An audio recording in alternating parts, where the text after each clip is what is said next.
देखो, अगर आप एक कार लेने जा रहे हो और एक छोटी सी गलती हुई तो आपकी लाखों रुपए की कार होने के बावजूद भी आपको बहुत ज्यादा पछतावा होगा। गलत डीलर, गलत मॉडल या फिर डिलीवरी से पहले एक छोटी सी गलती और आपकी अपनी नई कार आपकी ही प्रॉब्लम बन जाएगी। इस वीडियो में मैं आपको बताऊंगा कि आप अगर कार लेने जा रहे हो तो आपको क्या क्या स्टेप्स फॉलो करने हैं, कहाँ सावधानी रखनी है और कैसे एक खराब या फिर डिफेक्टिव कार लेने से बच सकते हो। वीडियो एंड तक जरूर देखना, क्योंकि आखिरी के जो स्टेप्स है ना बहुत ही ज्यादा इंपॉर्टेंट है। अगर वो मिस करा तो आप एक डिफेक्टिव कार घर लेके आ जाओगे। पहली स्टेप, चूज योर कार। दोस्तों 90% लोग यहीं पर सबसे बड़ी गलती करते हैं। कार चूज करते समय उसके लुक्स या फिर उसके बहुत सारे एड्स जो चलते हैं उस पर बिल्कुल मत जाना। अपने आप से ये सिर्फ 5 सवाल पूछो। कार सिटी में ज्यादा चलेगी या फिर हाईवे में चलेगी? दूसरा, डेली रनिंग कितनी है? तीसरा, बजट कितना है? गाड़ी कैश में लोगे या फिर लोन पे लोगे? चौथा, आपकी फैमिली कितनी बड़ी है? आपकी फैमिली में 4 मेंबर है, 5 मेंबर है, 6 मेंबर है या फिर 2 मेंबर है? उसके बाद आपको डिसाइड करना है 5वें पॉइंट में आपको पेट्रोल लेनी है, सीएनजी लेनी है, डीजल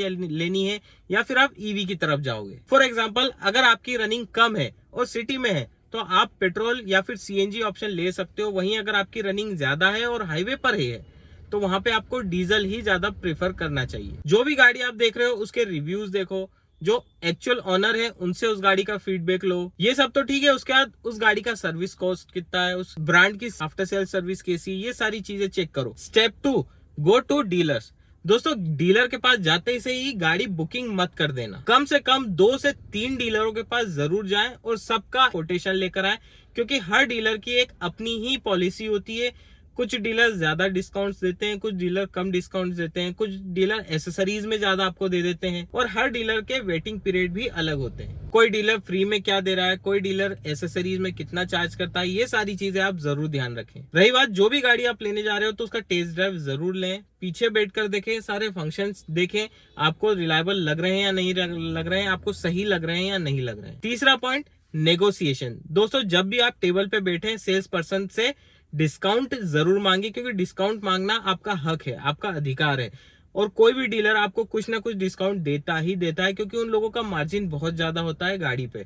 तो आपको कुछ हद तक अच्छे खासे डिस्काउंट नेगोशिएशन में ही मिल जाते हैं। और इसको मांगने का तरीका एक सिंपल सा है, आप सेल्स एजेंट से पूछिए कि सर आप कैश डिस्काउंट कितना देंगे, कंज्यूमर डिस्काउंट कितना देंगे। अगर आपके पास पुरानी गाड़ी है, आप एक्सचेंज करा रहे हो तो एक्सचेंज वैल्यू क्या मिलने वाली है, एक्सचेंज बोनस आपको क्या मिलने वाला है, कॉर्पोरेट डिस्काउंट आपको क्या मिलने वाला है, ये सारी चीजें आपको सवाल करना है। और कौन कौन सी एसेसरी आपको फ्री में मिलने वाली है, कौन कौन सी एसेसरी का पैसा आपको अलग से देना है, ये सारे सवाल आपको सेल्स पर्सन से पूछना है। और यहाँ पे मैं आपको सिंपल सी चीज बताऊं, अगर आपको मैक्सिमम डिस्काउंट चाहिए ना तो जरूरी नहीं है कि आप मार्च एंड में जाओ या फिर ईयर एंड में जाओ या फिर फेस्टिवल सीजन में जाओ। आप किसी भी मंथ के आखिरी में जरूर जा सकते हो। जैसे कि आप, ये मंथ चल रहा है, फरवरी मंथ चालू हो गया, तो इसके 20 तारीख के बाद आप जाओगे ना तो यहाँ पे आपको अच्छे डिस्काउंट मिलने के चांसेस है। क्यों? क्योंकि कुछ डीलर्स के टारगेट पूरे हो गए होते हैं, कुछ डीलर्स के टारगेट पूरे नहीं होते। जिन डीलरों के टारगेट नहीं होते हैं पूरे, उन डीलरों के पास जाओगे ना तो वहां पे आपको अच्छे खासे डिस्काउंट देखने को मिल जाएंगे। सेल्स पर्सन खुद अपने एंड से ही डिस्काउंट ऑफर कर देगा, क्योंकि उसका टारगेट उसको पूरा करना है। और दूसरी चीज, जब भी आप डिस्काउंट मांगते हो, आपकी फाइनल डील हो भी जाती है डिस्काउंट की कि हाँ मेरे को इतना डिस्काउंट मिल रहा है, मेरी गाड़ी की एक शोरूम इतनी है, मेरी गाड़ी ऑन रोड इतने में पड़ रही है, ये सारी चीजें आपको कोटेशन पे लिखवा के लेनी है।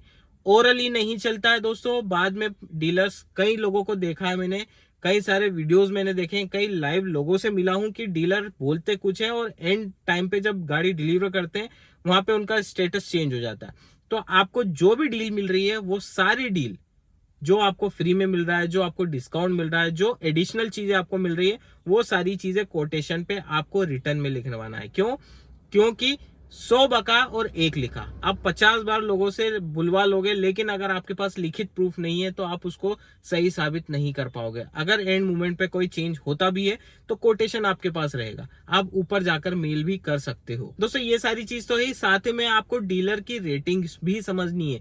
डीलर का व्यवहार कैसा है, गाड़ी बिकने तक उसका कैसा बिहेवियर है, गाड़ी बिकने के बाद उसका बिहेवियर कैसा, उसका सपोर्ट आपको प्रॉपर मिलेगा या नहीं मिलेगा, आफ्टर सेल्स सर्विस उस डीलर की सर्विस सेंटर की कैसी है, ये सारी चीजें आपको पता करनी है। गूगल पे रिव्यू आपको देखना है कि भाई जिस भी डीलर के पास आप जा रहे हो उसके रिव्यूज कैसे हैं।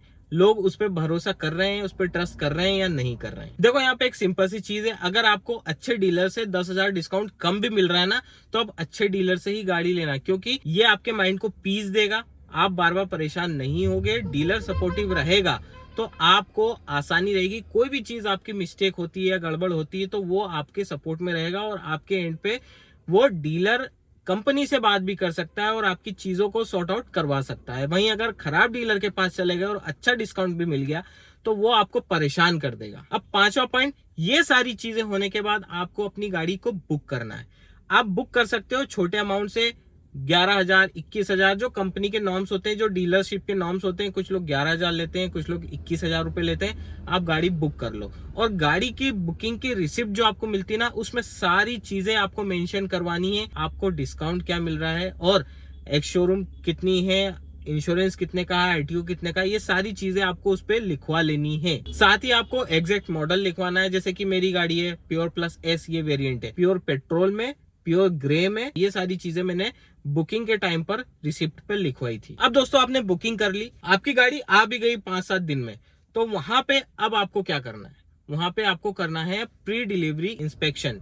जैसा कि दोस्तों आप सभी लोग जानते हो, आज की डेट में ये बहुत ही ज्यादा इंपॉर्टेंट पार्ट है जब आप गाड़ी लेते हो। पीडीआई इसलिए की जाती है कि कोई एक डिफेक्टिव आइटम या डिफेक्टिव प्रोडक्ट आप अपने घर नहीं ले जाओ, क्योंकि आप 8 से 10 लाख रुपए किसी भी गाड़ी में लगाते हो और घर जाकर के पता चलता है कि यार ये डिफेक्टिव है, तो आपके दिल पे बहुत ठेस पहुंचती है। क्योंकि एक मिडिल क्लास फैमिली जो होता है ना, बहुत ही पैसा बचा बचा करके इकट्ठा करता है, तब जाकर के गाड़ी ले पाता है। और ऐसे में गलत गाड़ी आ गई तो दिक्कत है। तो इसलिए ये पीडीआई कराई जाती है। अब ये पीडीआई कैसे होगी, इसके लिए मैंने अलग से एक डेडिकेटेड वीडियो बनाया है, डिस्क्रिप्शन में और आई बटन में उसके लिंक दे दूंगा। आप प्रॉपर तरीके से अच्छे से समझ करके उसको फॉलो करते हुए खुद भी आप पीडीआई कर सकते हो। जरूरी नहीं है आप किसी प्रोफेशनल लेकर के जाओ, क्योंकि आजकल डीलर लोग बहुत नाटक करते हैं, प्रोफेशनल्स से पीडीआई नहीं करने देते। वो आप खुद भी कर सकते हो। मैंने प्रॉपर तरीके से वीडियो बनाया है, उसको फॉलो करोगे तो मैं गारंटी देता हूँ डिफेक्टिव पीस आप अपने घर नहीं लेकर के जाओ। जब आप पीडीआई करते हो ना, तो पीडीआई में कुछ भी चीज ऐसी आपको लग रही है जो बाद में प्रॉब्लम दे सकती है, जैसे कि इंजन में थोड़ा सा अलग सा साउंड आ जाना, इलेक्ट्रॉनिक्स कंपोनेंट में दिक्कत आ जाना, पीडीआई में आप वो सारी चीजें देख सकते हो। ओडोमीटर में आपको दिक्कत लग रही है कि भाई ज्यादा चलिए या कम चलिए, या फिर कुछ भी इंजन लाइट या फिर इंजन चेक लाइट या फिर कुछ ऐसी वार्निंग साइन आ रही है, उस गाड़ी के लिए आप बिल्कुल हाथ जोड़ लेना कि भैया मेरे को ये गाड़ी नहीं चाहिए, 2 दिन में और वेट कर लूंगा, लेकिन मेरे को एक फ्रेश पीस ला के दो, मेरे को ये गाड़ी नहीं लेनी। आप उसको रिजेक्ट भी कर सकते हो और वेट कर सकते हो। उसको बोल सकते हो कि भाई मैं वेट करने को तैयार हूं, आप दूसरी गाड़ी बुला दो, ये किसी और को दे दो, मेरे को ये गाड़ी नहीं चाहिए। तो पीडीआई का इतना ज्यादा इंपॉर्टेंट रोल होता है दोस्तों। पीडीआई के बिना आप कभी भी अपनी गाड़ी घर लेकर के मत जाना। सपोज आपने पीडीआई कर ली, गाड़ी में सब कुछ ठीक है, अब आपको क्या ध्यान रखना है? अब दोस्तों यहाँ पे क्या करना है, जैसे आपने पीडीआई कर ली, दूसरे दिन आप डिलीवरी ले रहे हो, तो यहाँ पे आपको सबसे पहले अमाउंट आपने पीडीआई के बाद सब कुछ जमा कर दिया। अब आपको सारी रिसिप्ट चेक करनी है। मैं आपको रिकमेंड करूंगा कि ऐसे व्यक्ति को लेकर के जाओ जो ज्यादा एक्साइटेड ना हो, क्योंकि एक्साइटमेंट में आप बहुत सारी चीजें मिस कर जाओगे। ऐसे व्यक्ति को लेकर के जाना जो बिल्कुल भी एक्साइटमेंट में ना हो। वो आपके उसको एक ही काम दे दो कि भाई प्रॉपर ये रिसिप्ट चेक कर ले, सारी चीजें चेक कर ले कि प्रॉपर जो लिखा था वो चीज मिली है या नहीं मिली। प्रॉपर बुकिंग अमाउंट की रिसिप्ट मिलना चाहिए, आपको आरटीओ की रिसिप्ट मिलना चाहिए, आपको इंश्योरेंस पेपर और उसकी रिसिप्ट मिलना चाहिए, आपको गाड़ी के अंदर मतलब जो गाड़ी में जो भी चेंजेस करा रहे हो, एसेसरी करा रहे हो, उसका बिल आपको प्रॉपर मिलना चाहिए। साथ में आपको जो डीलर की प्रॉपर इनवॉइस होती है, जो एक शोरूम प्राइस की होती है, वो आपको मिलना चाहिए। ये सारी चीजें आपको होना चाहिए। अगर आपने ये सारे स्टेप्स फॉलो कर लिए तो 99.9% चांसेस है कि आप डिफेक्टिव कार घर ला ही नहीं सकते और आप एक फ्रेश और जेन्युइन कार और बिना किसी परेशानी वाली कार घर लेकर के आओगे। अगर ये वीडियो से आपको कुछ भी हेल्प मिली, कुछ अवेयर हुए होंगे, तो इस वीडियो को लाइक कर देना, दोस्तों के साथ शेयर कर देना, चैनल पे नए हो सब्सक्राइब कर देना। कोई भी कमेंट हो वीडियो को लेकर के तो कमेंट बॉक्स आपके लिए खुला हुआ है। अगर आप गाड़ी लेने वाले हो, क्या क्या चीजें आपको ध्यान रखनी है, इसके बारे में डिस्कस करना है, तो कमेंट में आप बता देना, मैं वीडियो बना दूंगा। तो चलिए दोस्तों फिर मिलते हैं नेक्स्ट वीडियो में, तब तक के लिए stay safe and good bye.